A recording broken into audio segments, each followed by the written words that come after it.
नमस्कार आदाब, मैं अशर यासिर। स्वागत है आपका सियासत टीवी के साउथ इंडिया एक्सप्रेस में।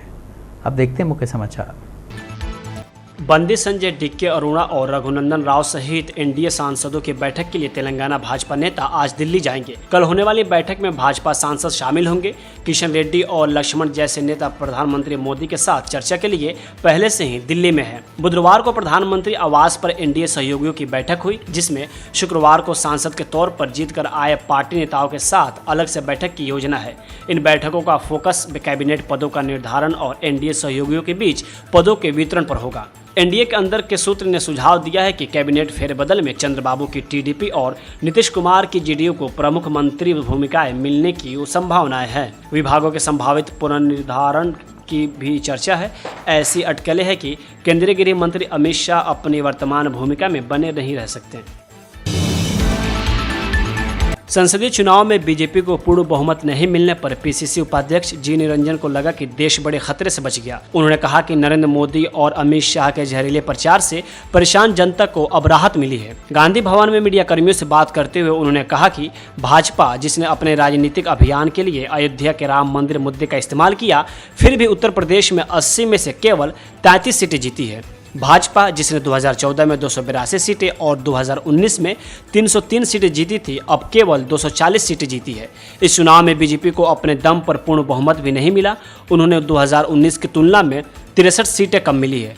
एनडीए को 2014 में 336 सीटें और 2019 में 353 सीटें मिली, लेकिन इस बार उसे केवल 295 सीटें मिली, जिसमें जेडीयू की 12 सीटें, जीडीपी की 16 सीटें और जनसेना पार्टी की 2 सीटें भी शामिल हैं।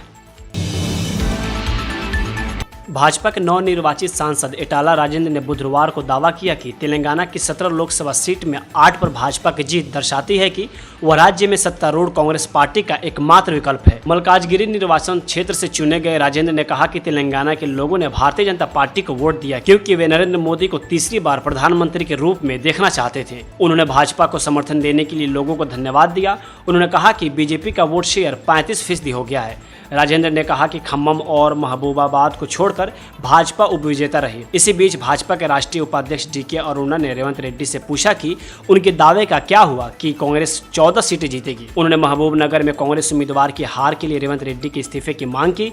उन्होंने कहा, रेवंत रेड्डी को बताना चाहिए कि अगर लोग कांग्रेस के साथ हैं तो वह मल्काजगिरी और महबूबनगर सीटें जीतने में क्यों असफल रहे।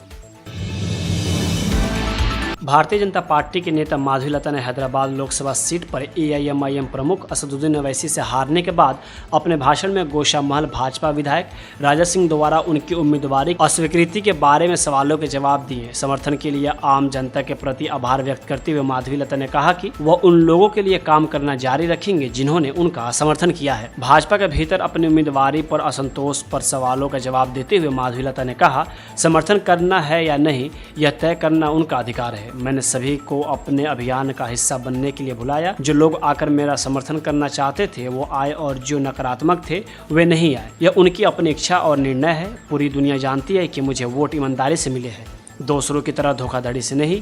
मेरे खिलाफ जीतने के लिए लोगों को वोट मांगने के लिए घूमना पड़ा। मुझे खुशी है कि मैं प्रतिद्वंदी पार्टी के लिए एक चुनौतीपूर्ण उम्मीदवार साबित हुई। लोगों ने मेरे इरादों को पढ़ने के बाद मुझे वोट दिया और मेरा समर्थन करना चाहते हैं। टीडीपी प्रमुख चंद्रबाबू नायडू केंद्रीय मंत्रिमंडल की संरचना के संबंध में एनडीए नेताओं से मुलाकात करने के लिए शुक्रवार को दिल्ली जाने वाले हैं।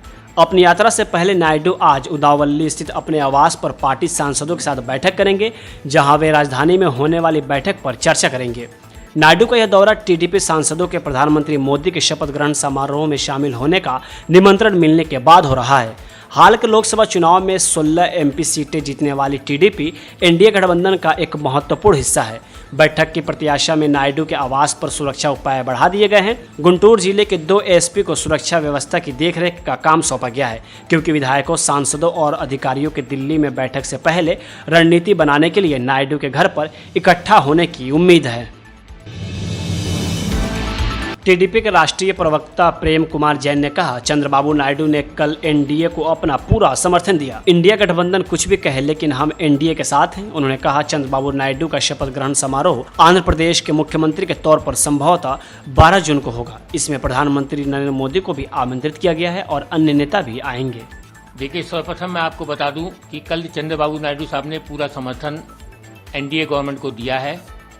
हमारा विश्वास है कि आंध्र प्रदेश की जनता के लिए एनडीए गवर्नमेंट में रह के हमको पूरा लाभ मिलेगा, आंध्र प्रदेश की जनता को पूरा फायदा मिलेगा।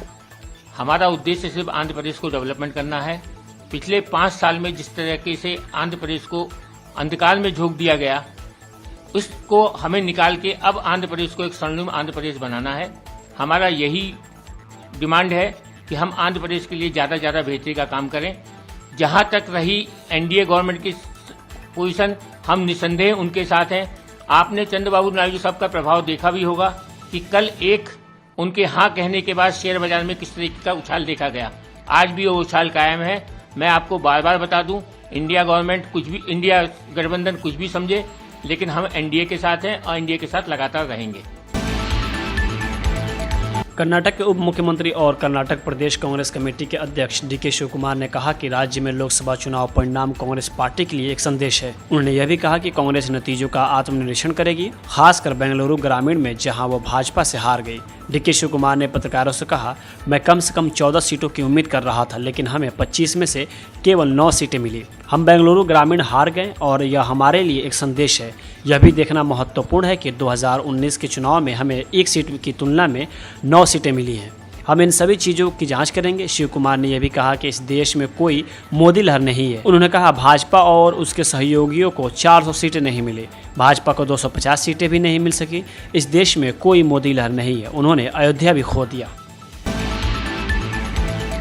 लोकसभा चुनाव के नतीजे से केरल में सत्तारूढ़ सीपीएम के नेतृत्व वाले वाम लोकतांत्रिक मोर्चा यानी एलडीएफ को करारा झटका लगने के बाद मुख्यमंत्री पिनराई विजयन ने कहा कि एलडीएफ को झटका लगने और केरल में भाजपा का खाता खुलने के कारणों पर गौर करने की ज़रूरत है। एक बयान में विजयन ने कहा कि उनकी सरकार की कमियों की जांच की जाएगी और सुधारात्मक कदम उठाए जाएंगे। उन्होंने कहा कि एलडीएफ राज्य सरकार के खिलाफ योजनाबद्ध दुष्प्रचार का मुकाबला करने के लिए भी कदम उठाएगा। केरल में अगले साल स्थानीय निकाय चुनाव और 2026 में विधानसभा चुनाव होंगे, इसलिए ताज़ा लोगों का जनादेश यूडीएफ और एनडीए के खेमों के लिए मनोबल बढ़ाने वाला है।